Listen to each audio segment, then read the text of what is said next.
Today, we'll talk about user experience in Parliament interfaces. And we know that digital transformation processes in legislative houses is a complex proposition.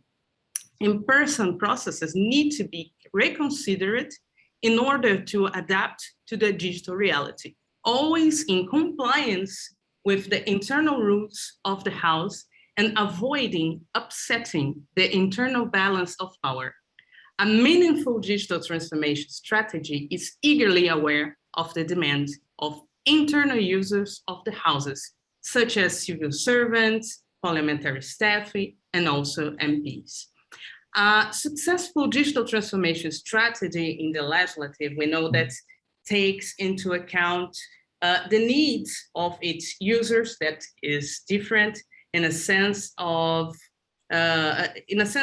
it doesn't upset the internal political dynamics in the House that we know that exists. It's important to stand out that the solution needs to be adapted to the reality and demands of the House, considering its inherent nature. So Robin, to start this interesting debate, I would like to know, we know that to bring improvements, for example, for a website, application, or platform accessed both by internal and external users, this requires varied knowledge, and it's a project with different details that are complementary.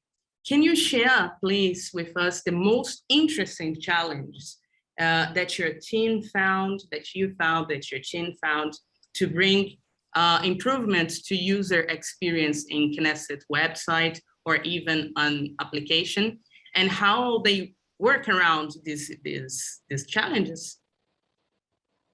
Okay. I'm going to, my first answer to your question here is going to repeat something that you said a few sentences ago in your introduction, which is, I will say that the biggest challenge to make improvements on the website, or in general, even just to have the website and to maintain it, is the fact that administrations have a tendency to change. And when an administration changes, the new administration thinks, well, I have all the answers and we know the best. So everything that's been done up until now, it's not so good. So let's do everything new. So that's why, for example, the entire approach of the Knesset website changed in 2012. Up until 2012, the website started in 1997. Up until 2012, more or less, the main goal, and by the way, this goal has not disappeared, but the main focus was really to bring the parliamentary activity to the public as best as possible within the technology that was available at the time. So that was the approach. And all of a sudden you have a new administration where somebody inside the administration comes from the world of the press and journalism. And all of a sudden, the idea of making a website that is focused on the news became the main goal. So the website, especially the homepage, underwent a very big change to incorporate that new approach, which again, it wasn't our default approach. Suddenly we had to make it the default approach, and that meant changing the way content was presented, changing the content that was presented. And again, it didn't negate all of the original idea of let's bring all of the parliamentary activity to the front. But if let's say, but that does affect, of course, budget decisions. You know, if you're going to spend money on making a platform for press releases versus spending money on improving the platform for displaying the laws, it went to the news. The money would go to the news at the time, and that's what happened then. Again, things have changed since then, a little bit less of the focus on the news and a little bit more focus on other stuff. And all of a sudden, now we have another administration, or I should say new higher up people who now suddenly came along and said, wait, we want the website to be an experience. Huh? Okay, what does that mean, an experience? The Knesset is a parliament. It's not a Luna Park. It's not a carnival. It is a parliament. And how fun is a parliament? I mean, we can do our best and we can, make jokes about it all day, but in the end of the day, it's a parliament. And we have, our job is to make sure that all the information gets out there. So we said, we as our staff, okay, the Knesset website staff, we said, okay, you know what, a challenge. Let's say, how can we make it more of an experience? So right now, one of the biggest issues that is facing the Israeli parliament right now is the yearly budget. Now I say yearly budget, that's kind of funny because in Israel, we haven't had a yearly budget since 2018. Why that happened is, again, if you go back and check a little bit, we had 3 rounds of elections. And then we had a short-lived parliament, and then we had another round of elections. And then inside of all of that, we also had Corona. So basically, again, however most parliaments or countries manage without a national budget, this is what Israel has been doing for the last 3 years, basically. So right now, the big issue is the budget. Now, when you talk about the budget and you say the word budget, and we also have a very big law that accompanies the budget called the Arrangements Law, it's kind of like a little bit taboo. Okay, the budget, just, the people in the parliament, people in the government, they deal with it. What do I, the regular citizen, what do I have to do with the budget? Nobody wants to have to do with the budget because, again, it's scary, the numbers, the concepts, all of the work that goes into it. So our challenge at the website, our website staff has decided to take this budget and spill it out to the public in terms that the public can understand. Using simpler terms that I understand, okay, simple terms that everybody can really understand, videos and graphs and pictures and again, here's where the user experience comes in. The idea that we're creating something that will be a benefit to as many users as possible. Again, it's not fitting for a 10-year-old, of course, but it is fitting for anyone who is already probably in high school and will be able to understand and learn from it. So that's the idea. When we say, again, so this is an interesting challenge. You asked a big challenge. I'm telling you, this is a very interesting challenge, and we're actually working under a very time pressure business here because it is right now that the budget is being created, debated, and the laws will be passed coming up soon. And at the same time, we're in the middle of a holiday season. So we have 9 working days in September. So we are trying to figure out how we're going to get this up and running in a very short time. So that the public can enjoy it. And that's, and again, our goal all of the time is to bring parliamentary information to the public so the public can understand and, and be part of it. That's perfect. I really understand you. So I have already worked on, for example, UX area, and I really know that sometimes platforms from nowhere, no, now I have to do that, to do this.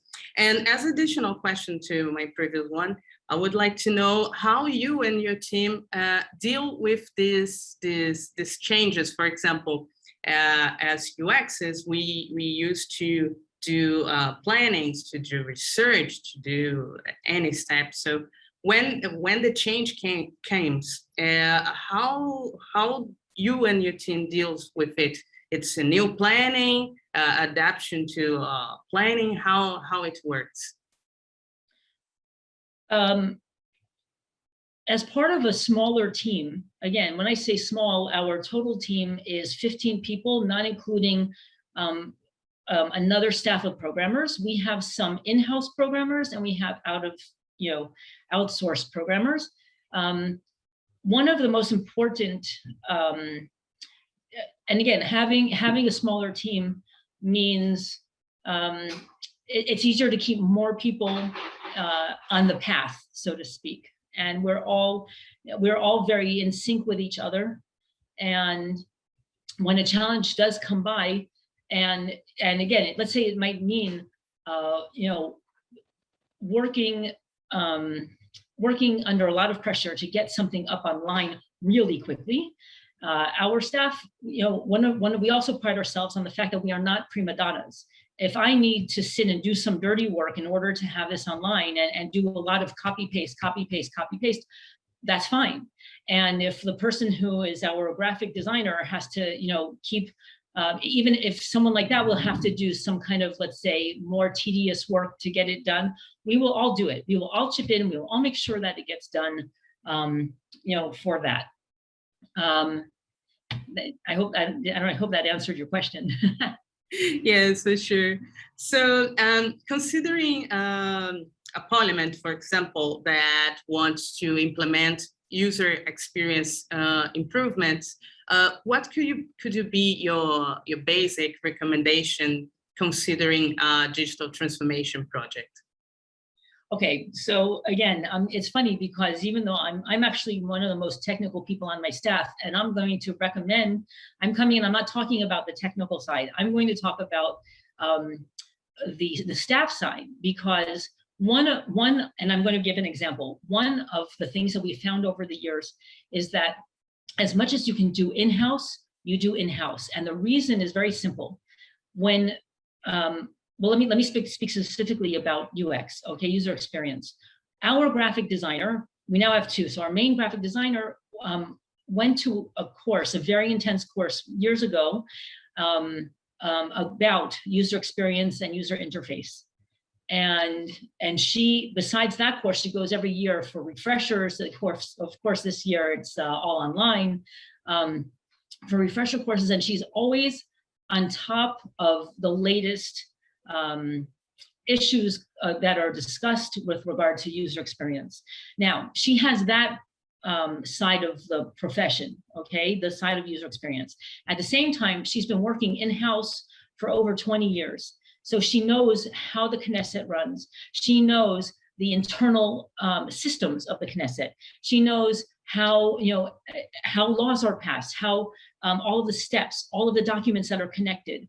So as soon as we have a project that will involve trying to make a user experience, a proper user experience for a wide range of people, we have an expert who's an expert on UX and an expert on the Knesset.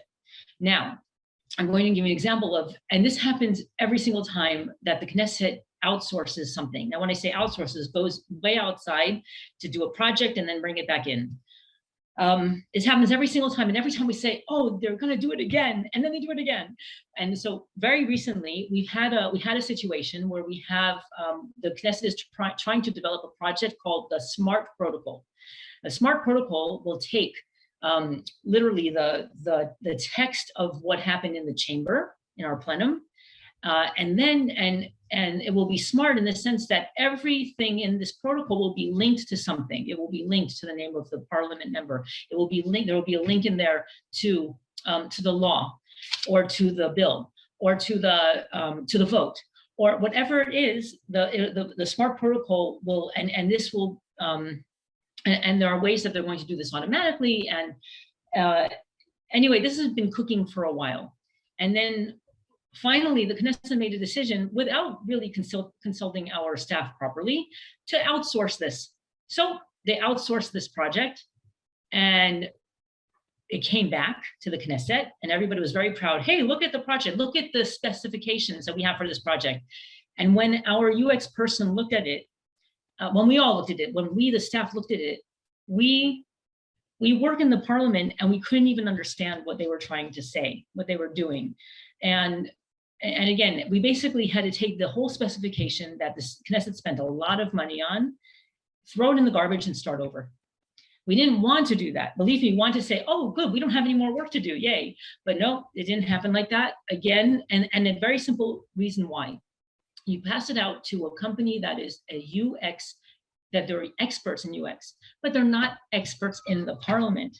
My recommendation is every parliament, if they can, should be able to build a team inside that will be able to give all of the answers inside of the parliament as much as possible. That's really my main recommendation. And over the years, over and over, we've seen that when it doesn't go that way, it doesn't work. That's my answer.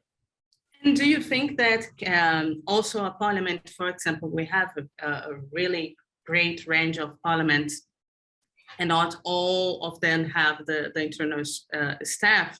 We understand that the knowledge in Parliament about the Parliament is really valuable because, as you said, people who know where is something or where something connects to something. But for smaller parliaments, for example, do you think it's cool if it have like ambassador, like it knows too much about the Parliament, but can also exchange knowledge for example, external provide, like, oh, I'm the specialist here, and I will exchange knowledge to considering that we work together and reach a better result.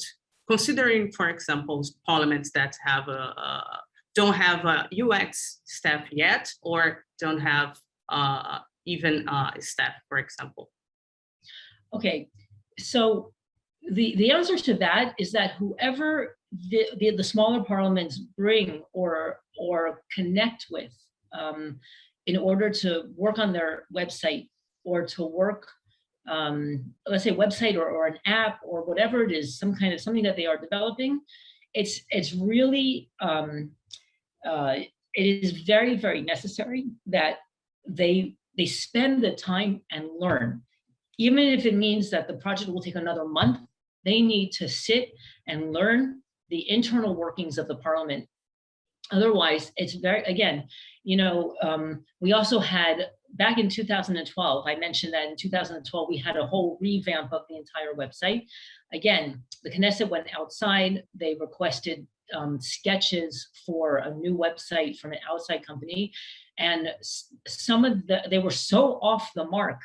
And again, the Knesset is not Coca-Cola, and the Knesset is not, like I said before, a Luna Park. The Knesset is a parliament. And when you go to a UX company, those same UX companies, had they come into the Knesset and spent the time and understood better, we would have gotten a much different product in the end. So that's my answer to you. The same, even if the person, and also personal connections are really important when you're talking about wanting to bring in an expert. Again, you should be working with the same person.